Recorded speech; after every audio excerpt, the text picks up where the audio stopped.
சட்ட ஒழுங்கு சீர்கேடு தமிழக ஆட்சியை கலைக்க வேண்டும். அனைத்து கட்சி தரப்பினர்களும் திமுகவிற்கு எதிராக தற்பொழுது கடுமையான விமர்சனத்தையும் ஆளுநர் RN ரவி அவர்களுக்கு கடிதங்களையும் அனுப்பியுள்ளார்கள். அப்படி என்னதான் நடந்துச்சு? நேற்று நடைபெற்ற சட்டப்பேரவை கூட்டத்தொடரில் எடப்பாடி பழனிசாமி அவர்கள் கண்முன்னாலே இது நடந்திருந்தால் மிக பெரிய அளவில் விவாதங்களாக இது மாறியிருக்கும். ஆனால் அதிமுகவினரை வெளியேற்றிவிட்டு சபாநாயகர் முன்பாகவும் முதல்வர் ஸ்டாலின் அவர்களுக்கு முன்பாகவும் திமுகவின் மூத்த தலைவரும் தமிழக நீர்வளத்துறை அமைச்சராக இருக்கின்ற துரைமுருகன் அவர்கள் பேசிய ஒரே ஒரு வார்த்தை தமிழகம் முழுவதும் பூகம்பமாக வெடித்திருக்கிறது.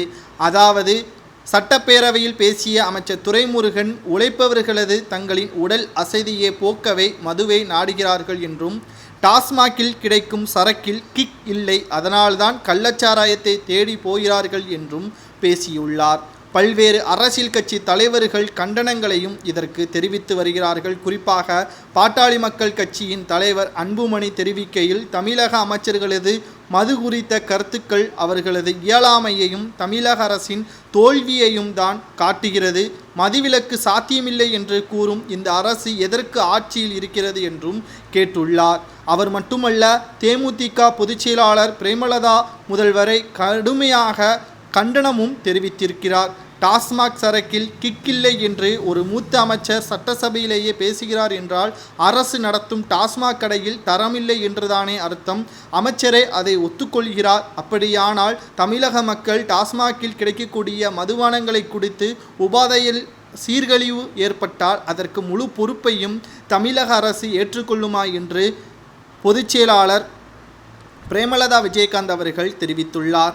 அவர் மட்டுமல்ல, தமாக தலைவர் GK வாசன் மற்றும் அமமுக டிடிவி தினகரன் ஆகியோர் தெரிவிக்கையில், நாங்கள் ஆட்சிக்கு வந்தவுடன் முதல் கையெழுத்தே மதுவிலக்குத்தான் என்று பிரச்சாரமும் கோஷமும் இட்ட முதல்வர் ஸ்டாலின் அவர்கள் ஆட்சிக்கு வந்த பிறகு மதுவை ஒழிப்பது சாத்தியமற்றது என்று கூறுவது நியாயமா? துரைமுருகனின் இந்த கருத்து தற்பொழுது அவரது பதவிற்கே ஏற்புடையதல்ல என்றும் கூறியுள்ளார். நிச்சயமாக இவர்கள் கூறுவது சரிதான். சட்ட ஒழுங்கு சீர்கழிவு இதன் மூலமாகத்தான் நடைபெற்று கொண்டிருக்கிறது. குறிப்பாக தமிழகத்தை பொறுத்தளவிற்கு ஆட்சி அதிகாரங்கள் அனைத்துமே ஆளும் கட்சிக்குத்தான் இருக்கிறது. ஆனால் காவல்துறையினர்கள் அவர்களது போக்கில் விட்டுவிட்டதன் காரணமாகத்தான் தமிழகத்தில் கொலை கொள்ளை சம்பவங்களும் கள்ளச்சாராயமும் போதை மருந்து கடத்தலும் மேலும் சிறு குழந்தைகள் பலாத்காரமும் அதிக அளவில் தமிழகத்தில் நடந்து கொண்டுதான் இருக்கிறது. இதிலும் வெட்கக்கேடான விஷயம் என்னவென்றால், கள்ளச்சாராயம் குடித்து உயிரிழந்தால் 10 லட்சம் ரூபாய், அதுவே வெடி விபத்தில் உயிரிழந்தால் 3 லட்சம் ரூபாய் என்பது தமிழகத்தில் மட்டும்தான் நடக்கும் என்றும் தற்பொழுது நாம் தமிழர் கட்சியின் ஒருங்கிணைப்பாளர் சீமான் அவர்களும் தங்களுடைய கருத்துக்களை தெரிவித்திருக்கிறார். இது ஒன்றே போதும் தமிழகத்தில் ஆட்சியை கலைப்பதற்கு என்றும் நாம் தமிழர் கட்சியின் ஒருங்கிணைப்பாளர் சீமான் அவர்கள் கூறியிருப்பது சரிதானா?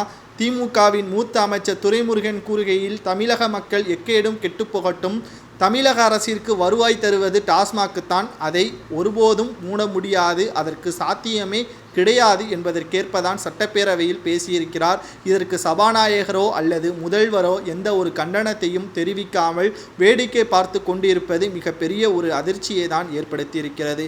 இப்பேற்பட்ட திமுக அரசை தான் மீண்டும் 40 தொகுதிகளில் வெற்றியடைய வைத்து மக்களவைக்கு அனுப்பி வைக்கப்பட்டிருக்கிறார்கள். திமுகவும் திமுகவின் கூட்டணி கட்சிகளும் இணைந்து 40 தொகுதிகளை மக்களவையில் அனுப்பி வைத்த தமிழக மக்கள் அவர்களது தலையிலேயே மண்ணெல்லி போடும் விதமாகத்தான் இந்த சம்பவத்தை நம்மால் பார்க்க முடிகிறது. இது ஏற்புடையதாகத்தான் இருக்கிறது. தமிழகத்தில் ஆட்சி மாற்றம் ஏற்பட வேண்டும் என்றால் முதலில் தமிழர்கள் மாற்ற வேண்டும் என்றும், தமிழர்களது மனநிலை மாற வேண்டும் என்றும் தமிழக பாஜக தலைவர் அண்ணாமலை அவர்கள் கூறுவது சரிதானா என்பதை உங்களது கருத்துக்களை கமெண்ட் வாயிலாக கூறுங்கள்.